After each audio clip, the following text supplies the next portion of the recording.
Et bonjour les amis, aujourd'hui je suis en pleine Camargue, là je viens pêcher le black bass, j'espère aussi choper quelques brochets, je sais qu'il y en a de très très beaux ici. Là on est quand même fin octobre là, donc l'eau c'est très rafraîchi, et les basses ben, ça répond pas beaucoup là, pour être honnête ça fait une petite heure que je pêche. Je prends pas de touche encore, donc voilà.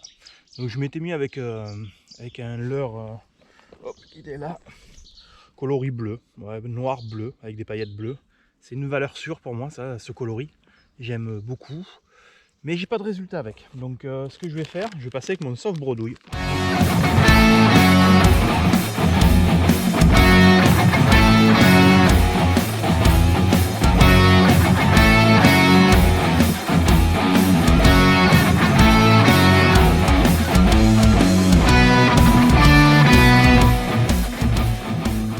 C'est une petite leurre fétiche. Et pour moi c'est l'hyperworm. En plus maintenant Florida distribue les 4 pouces. Donc ça c'est génial pour moi. Avant j'ai trouvé un peu gros pour pêcher texan. J'aime bien quand c'est des leurres un peu affinés hein, en montage texan. Donc c'est l'hyperworm de la marque Lake Fork pardon, distribué par Florida Fishing. Voilà. Donc ça je le monte en texan. Donc le texan pour ceux qui ne savent pas, hein, c'est un stop fill. Voilà. Donc là on a une petite pépite en caoutchouc hein, qui vient, vous voyez, retenir la balle. Hein. Donc c'est un plomb, là je pêche en texten. Parce que l'avantage du texten par rapport au plomb, déjà c'est que c'est par rapport à sa taille c'est beaucoup plus lourd. Voilà, on divise presque par 2 le volume. Hein. Voilà.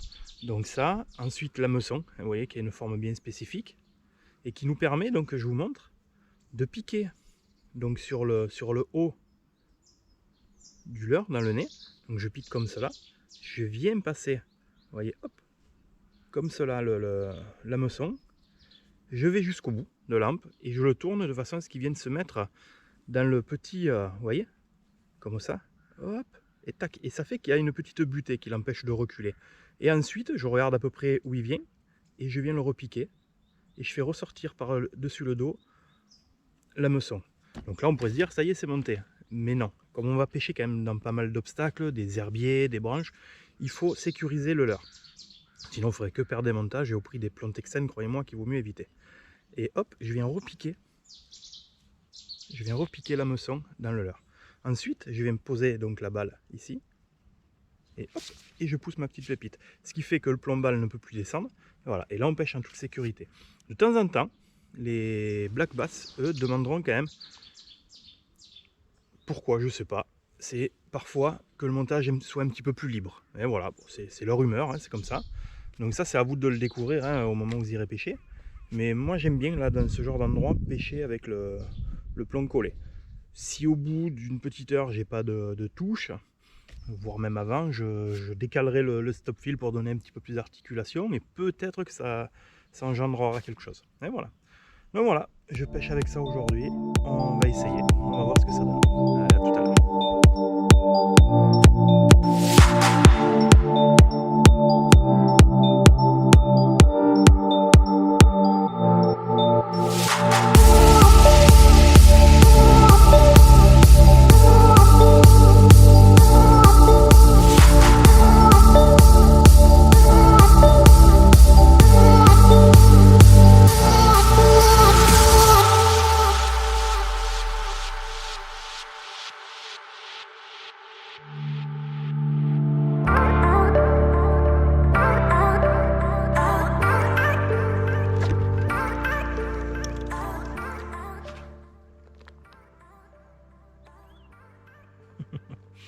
Bon, petite touche, je pense que c'était un petit bass qui... Je sentais des tuk-tuk. Ouais, des tuk-tuk, c'est des touches spéciales. Alors c'est pour... c'est souvent les petits poissons qui mettent des petites touches, un peu comme si vous preniez des perches. Voilà, ça c'est souvent les petits basses de 20, 25 jusqu'à 30 qui font ça. Après, à partir de beaucoup de... Après ça commence à changer là. D'ailleurs si vous voulez qu'on en parle 2 minutes là. Les façons d'émettre les touches, c'est plus pareil. souvent on croit que les gros basses vont mettre des grosses touches, mais c'est faux. Après ça dépend de la technique avec laquelle vous pêchez, hein, mais je parle en l'occurrence texan. Souvent les gros basses, vous avez l'impression de passer à travers un herbier un peu léger. En fait, ils aspirent.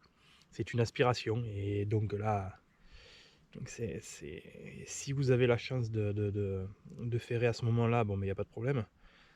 Sinon après, souvent ils recrachent de suite. Ou alors après vous avez la deuxième phase de l'aspiration qui est la lourdeur. Donc si vraiment le leurre lui plaît, qu'il le garde en bouche, voilà, d'un coup il s'appuie dessus et là vous avez plus de doute. Hein. Mais c'est pas souvent qu'ils arrivent jusqu'à cette phase, donc voilà. Bon, ben on continue avec l'hyperworm. Hein. Ah, ça y est, hop, poisson. Et ben voilà. En fait, depuis tout à l'heure, là, je les cherche sur la bordure, ils sont un peu décalés.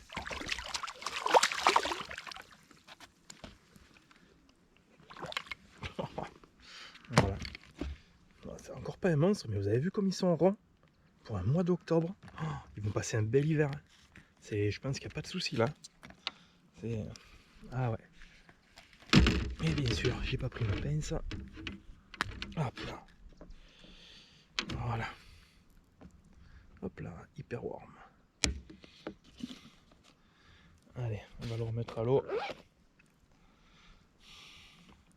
Ah, ils sont ronds. C'est magnifique à voir. Allez.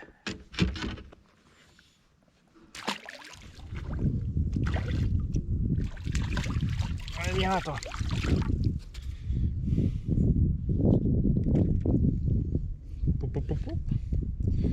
Toujours pareil, hyperworm. Bon, je connais pas que ce leurre, hein, mais ce leurre, ouais, il est infernal. Je sais pas si c'est son paddle, sa forme générale, je sais pas ce qui c'est qui déclenche un peu l'euphorie sur des basses compliquées en plus. Hein, je veux dire, là où je suis, c'est pêché. Hein. Là, je suis pas en pisciculture. Hein. Pour vous dire, hein, ce matin, j'étais avec une créature noire à paillettes bleues, qui est une valeur sûre pour moi. Et je viens de voir passer un basse. Et je prends pas une touche pendant 1h30. Hein. Et puis d'un coup, ça, voilà. Ça. Hop là. Faire le contorsionniste en flotte tube. Et je vous avoue que je me languis quand même de retrouver mon bateau. Hein. Cet hiver, je le refais, je ferai une petite vidéo sur ça d'ailleurs. Je sais que j'en avais fait une sur la fabrication, de la conception de la plateforme. Ça avait vraiment bien plu sur mon ancienne chaîne Evil Bass Fishing. Je vous invite à aller la voir. Mais j'en referai une parce que je vais changer légèrement l'aménagement. C'est léger. En fait, je garde le même aménagement, je change la moquette surtout. Et je vais refaire tout le système d'eau et d'électricité. Quand je dis d'eau, c'est le vivier, tout ça. Voilà. En fait, tout est bouché. J'avais utilisé des matériaux pas forcément bien adaptés pour tout ça. Donc voilà. Je vous en parlerai plus quand ça sera le moment. Alors, est-ce que ça serait pas un basse ça? Si. Hop là! C'est pas gros. C'est pas gros, mais c'est incroyable. J'en suis, je sais pas, peut-être 7-8 basses là, sur cette zone. Alors bon, c'est une zone quand même que je connais, hein, qui est bien fréquentée par les basses, mais là c'est... D'habitude, j'en fais 4, 5 maximum. Hein. Ça, c'est les...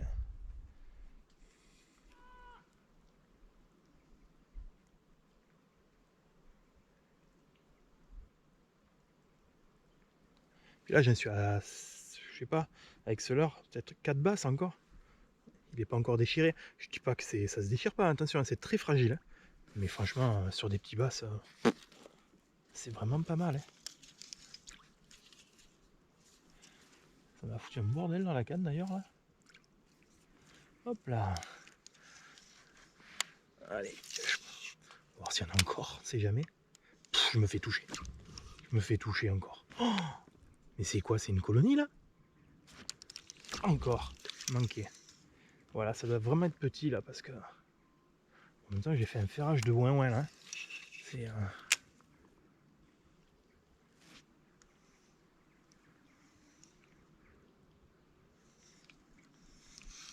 incroyable, incroyable, incroyable.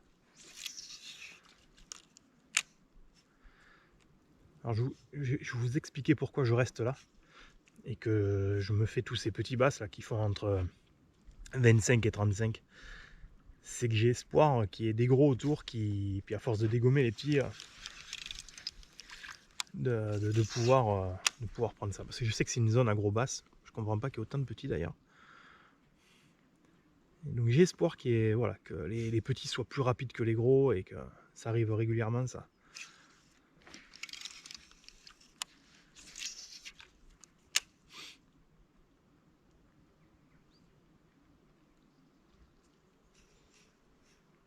Là je fais 56 sur cette zone là.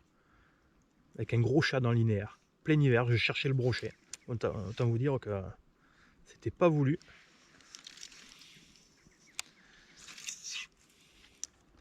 Et je chope ce gros basse.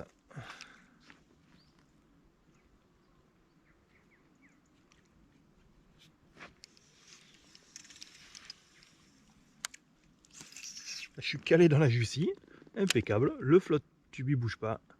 Pourtant il y a un petit courant là, je vous garantis que. Hop la basse. Tac. Allez. Ouh, c'est de plus en plus petit. Je cherche à éliminer les petits pour avoir les plus gros, mais c'est le contraire qui est en train de se passer là. Donc je sais pas. Hop là. Allez, va grossir. Bon, mes amis, je crois que j'ai un gros basse là. Ouf. Ah ouais, ah ouais, ouais. Ah oui, oui. Ah oui, oui. Ah oui, oui. Ah, il est beau. Oh putain. Oh. Non, non, non, non. Viens là. Viens là.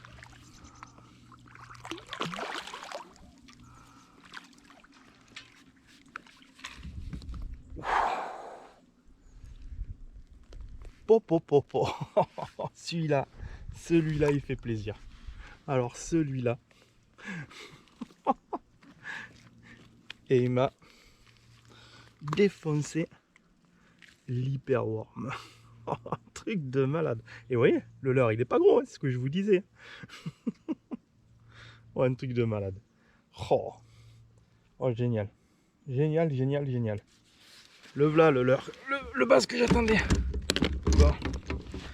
Je vais me le mettre dans la bourriche flottante là, hein, parce que je vais faire 2 petites photos quand même. Vous voyez, c'est une bourriche qui est flottante, qui permet de garder les poissons, en vie très longtemps. Là-dedans, je peux le garder des heures si je veux. Voilà. Bon, oh, je suis content. Voilà, ça fait plaisir.